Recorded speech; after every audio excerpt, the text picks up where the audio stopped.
So in this apartments.com tutorial video, I'll be showing you guys how to find townhouses for rent here on apartments.com. So once you open up apartments.com, what I want you to do is first and foremost type in your location. So for this demonstration, I will just use Toronto, Ontario as an example. Then I'll go ahead and press on search.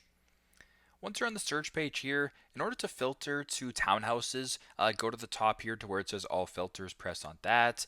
Then just scroll down to where it says home type and make sure that townhomes is selected.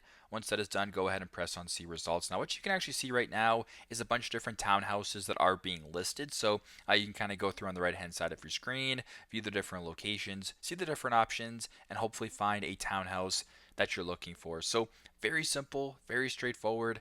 This is how to find townhouses for rent here on apartments.com. Thanks again for watching, and I hope this video helps.